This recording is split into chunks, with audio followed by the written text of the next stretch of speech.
Hey, what's up, people? How you doing? It's your man Rondell Jordan, aka the Black Swan. Thank you for tuning in to another BlackSwanRadio.com production. Today, I want to inform you about a new book I just released titled Illuminated Nubians. Illuminated Nubians is the birthplace of the gods, Nubia. And this is an Afrocentric Bible study and travel guide with proof so real you can go see it for yourself in concrete evidence left behind by your ancestors.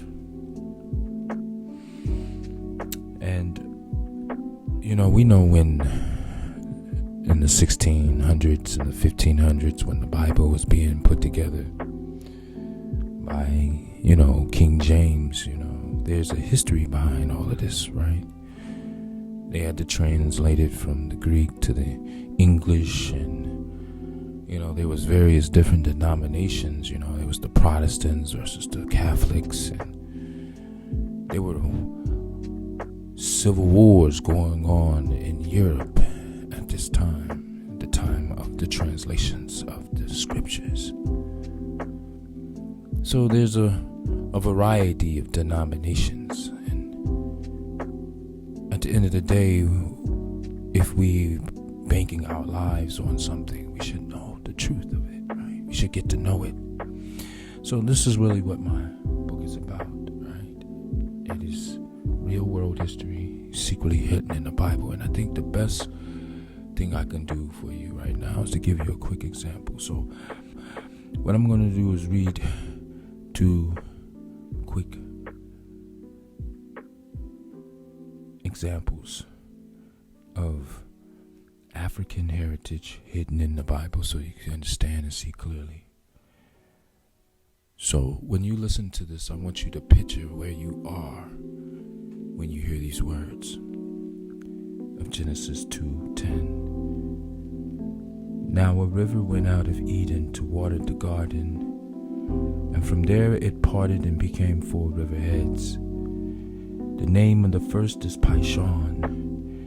It is the one which encompasses the whole land of Havilah, where there is gold, and the gold of that land is good. Bdellium and the onyx stone are there. The name of the second river is Gihon. It is the one which encompasses the whole land of Cush.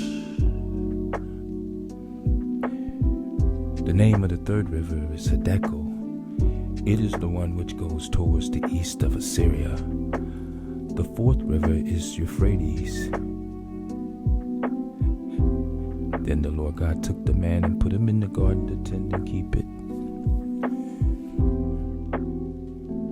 Chapter 3, verse 1. Now the serpent was more cunning than any beast of the field which the Lord God had made. Now the serpent was more subtle than any beast of the field which the Lord God had made. And he said to the woman, Has God indeed said, You shall not eat of every tree of the garden? And the woman said to the serpent, We may eat of the fruit of the tree of the garden, but of the fruit of the tree which is in the midst of the garden, God has said, You shall not eat it, nor shall you touch it, lest you die. And the serpent said to the woman, You will not surely die, for God knows that in the day you eat of it, your eyes will be opened, and you will be like God, knowing good and evil. So when the woman saw the tree was good for food, that it was pleasant to the eyes, and a tree desirable to make one wise, she took of its fruit and ate. She also gave to her husband with her, and he ate. Then the eyes of both of them were opened, and they knew that they were naked. And they sewed fig leaves together and made themselves covering. And they heard the sound of the Lord walking in the garden in the cool of the day. And Adam and his wife hid themselves from the presence of the Lord God among the trees of the garden. Fast forward 3:22. Then the Lord God said, Behold, the man has become like one of us, to know good and evil. And now lest he put out his hand and take also of the tree of life, and eat and live forever. Therefore the Lord God sent him out of the garden of Eden to till the ground from which he was taken. From which he was taken. Remember, the Lord God took the man and put him in the garden to tend and keep it. Fast forward, Revelations 22.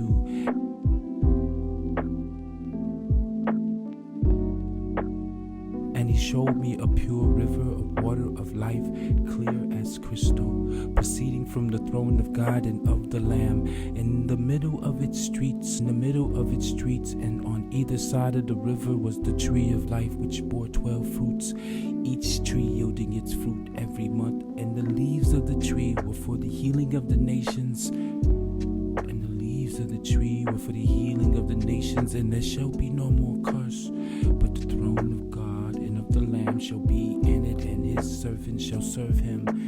They shall see his face, and his name shall be on their foreheads. Blessed are those who do his commandments, that they may have the right to the tree of life, and may enter through the gates into the city. I am the root and the offspring of David, the bright and morning star.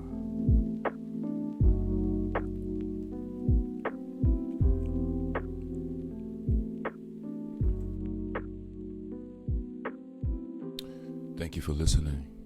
Purchase your copy today at illuminatednubian.com. Until next time, keep the faith. Peace.